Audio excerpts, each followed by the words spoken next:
তানভীর হোসেন পাট দিয়ে তৈরি করছেন ব্যাগ, ম্যাট, শোপিস, চাবির রিং সহ 50টিরও বেশি পণ্য।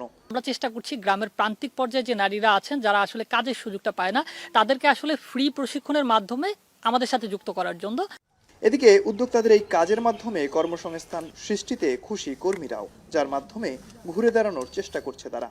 পাটের ব্যাগ বানানো হচ্ছে, তারপরে এই যে লাইট বানানো হচ্ছে, তারপরে ধরেন এই পাপোশ বানানো হচ্ছে, অনেক কিছুই আইটেম আছে এখানে। ভাইয়া এটা সেল করে দিচ্ছে, আর সেই হিসাবে আমরা প্রফিট পাচ্ছি আমাদের যে কাজ করার। সরকার যদি আমাদের দিকে একটু নজর দেয়, আমাদের যদি একটু হেল্প করে, তাহলে আমরা একটু সামনের দিকে আগাতে পারি। সরকারের বিভিন্ন প্রণোদনা যেমন সহজ ঋণ সুবিধা, প্রশিক্ষণ কর্মসূচি উদ্যোক্তাদের জন্য নতুন দিগন্ত উন্মোচন করবে।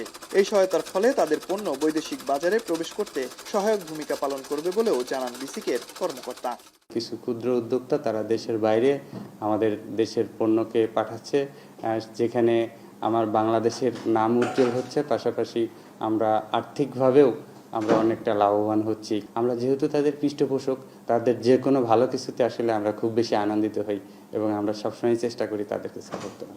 যথাযথ সহায়তা ও সুযোগ দেয়া হলে দেশের অন্যতম উদ্যোক্তা কেন্দ্র হিসেবে প্রতিষ্ঠিত হতে পারে বরিশাল, এমনটাই মনে করছেন সংশ্লিষ্টরা। অমিত হাসান, এখন, বরিশাল।